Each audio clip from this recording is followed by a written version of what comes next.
What's up, y'all? So we're here at the International Rocket Engineering Competition. So the first team that we're actually going to be talking to is International Rockets from Rio de Janeiro. All right. So my first question is kind of, what is your rocket? What do you launch this? What are you competing in? So it is a 10K S-Rad rocket. We made our motor, supposed to go 10,000 feet. And it's a sugar rocket. It's made out of the propellant is sugar. The fuel is sugar. And the oxidizer is fertilizer. Now, for those who don't know, they don't know that this is a really complicated process. So how long did this project actually take? Oh, for just the manufacturing of the propellant, it takes like weeks just to make it, because you have to put it in the mold. No, first you have to melt it, then put it in the mold, then wait 2 days, and then demold it. But in Brazil, we can't buy pure potassium nitrate, so we have to purify it.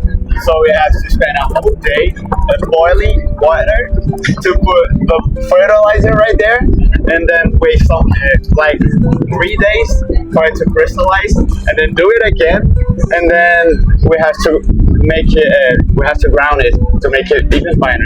What's this fertilizer? Not fertilizer. I know, it's Rocket oxidizer. yeah. Man, that's funny. So when did y'all get here? When did y'all get to Midland, Texas? We got here on the 8th and start working on the propellant. All right. Well, hopefully we can record their launch. We hope you have a successful launch. Yeah, thank you. All right. Go. All right, y'all. So we are here with. Hi, I'm Matthew Gonzalez. I'm with the Atomic Aggies, a student organization at New Mexico State University. All right. And you can find them. Where can we find them? You can find us at Atomic Aggies on Instagram. All right. So here, competing at IREC, we have these two beautiful rockets. Can you tell me what each one is competing in? Actually, these are both one rocket. We're doing 2-stage 30K. So it's a pretty exciting development for our team this year. That is very exciting. It's very exciting. Okay, so what kind of engines are we using for the first and the second stage? So the first stage is using an M3300, and then the sustainer right here, which is the top part of the rocket, is using a N1939. And are these commercially, or did you make these yourself? These are COTS engines, so we didn't make the engines ourselves, we just purchased them. Okay, that's pretty cool. So so making a two-stage rocket, that's obviously really complicated. The timing has to be perfect as far as the dispatch and everything, the separation. So what would you say was kind of the most complicated part, or what would you say the biggest challenge in designing this rocket? Well, this is an interesting design because it kind of took place over 2 years. We didn't actually get to fly this airframe last year. Wow. And then we decided to change the way that the second stage ignites. It was originally designed to be a hot stage where the booster ignites the sustainer, and then the burning engine separates the two stages. Okay, that makes sense, yeah. Yeah, right? But this year we changed it just to increase the safety a little bit so that the sustainer or the booster separates it on its own using black powder charges, and then the sustainer ignites itself after it separates. So figuring that out, along with the tapering design here and integrating that all together was a bit of a challenge. So does that mean there's a separate flight computer on this booster and the sustainer? Correct. Yeah, our main flight computers for both of these are Telemegas. Wow, that's amazing. That's amazing stuff.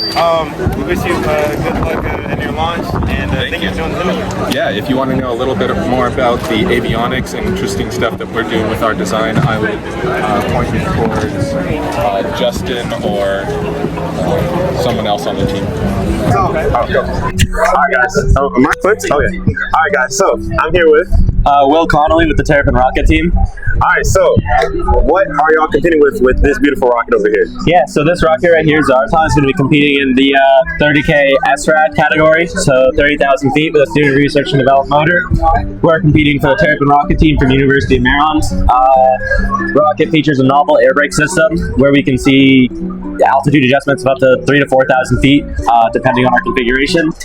And we have a suite of in-house avionics as well, a payload, which we'll talk about later. That's a 2-axis CNC mill, as well as an entire suite of in-house avionics sensors. So you said that's right. As in you developed your own fuel.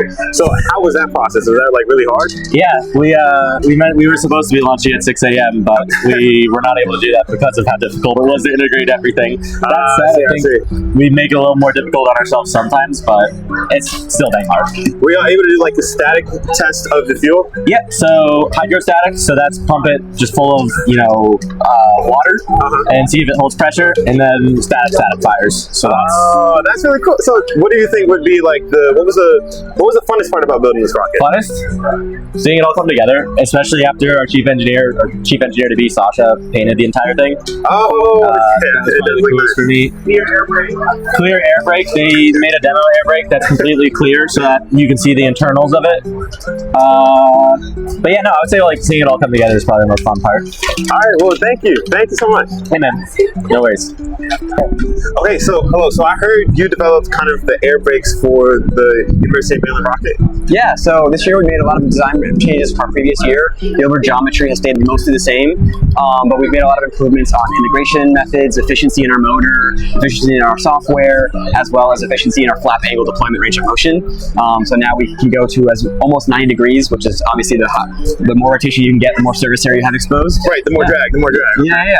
So as in let's say the rocket overshoots and you predict that, and that's why you have the brakes. So what kind of lets you know what angle to put the brakes out? Yeah, so we have a state estimator with our common filter that lets us know where we are in our flight, and then we have a model predictive controller, an MPC, that basically does a linear binary search of our different flap angles, and then forward propagates that until apogee. So basically, if we set it to 2 degrees constant, what apogee we're going to get to, and it runs through every flap angle, and then picks the one that's best. And like Dr. Strange. Yeah, and it's running through that 50 times a second, so it's constantly updating its estimate, and it's constantly updating and increasing its accuracy. I see. So okay, I guess as the flaps kind of unfold, it sees its new apogee, but then once it sees the apogee get lower than the target, then that's when it starts to unfold. So as soon as our velocity hits 0 or negative, the flaps fully come back in. Something that commonly occurs is that when we're getting closer and closer to apogee, our flaps are going more and more out because our control authority decreases as velocity decreases. Right. So we have less control of the rocket when we're near apogee. So does it account? How do you account for, or can it account for any tilt? So tilt. So we mostly focus on just the vertical component of our acceleration and velocity. Tilt is factored in, but it's factored in before our common filter. So it backs out so it takes our tilt, has our velocity in all directions, and then isolates the vertical component. Okay, well, that was still an amazing thing that y'all were able to do. So. Yeah, I mean, it's come a long way. This year we have CNC flaps, so it's really clean. I'm really happy with how it turned out. Our clear air brake was a lot of fun too. You can see everything work from inside, and yeah. All right, yeah, well, thank you again. Of course, nice meeting you. Okay, so over here I brought the payload that University of Maryland's rocketry team has. So please explain what we got here. Yeah, so we have a 2-axis CNC mill. CNC mill is actually going to machine something in the rocket while the rocket's flying. We'll detect launch and then start machining the material. And the overall goal is to see what machining could be like with the future space exploration, where you have low gravity and high gravity environments. That's amazing. So how is it able to kind of CNC while the vibrations are shaking, or is that what's being tested? Yeah, so that's one of the big things we want to test. We want to see if the environment of a rocket, what kind of effect that has. Some of the specific things we're looking at are particulate size from chipping of the material. We want to see if standard CNC practices like using lead screws and rails, whether there are any issues. And then we also want to see if there's any changes in surface quality. These are all things that we're just curious about, and this could have a good impact in the future. So how do you know what would be changed? How do you know the difference? Yeah, so what we do is we have a control version that we have on the ground, and then we're going to machine the same exact thing in flight, and then we can compare the two. And because we're keeping timestamps of when each cut is made, what we can do is we can compare the two, say that in this phase we were under boost. In this phase we were under boost, so we can see that maybe the surface finish is a little bit different than we expected, or maybe it created more chips than we expected. That's amazing. That's amazing. Yeah, thank you so much. That was perfect. Yeah, of course.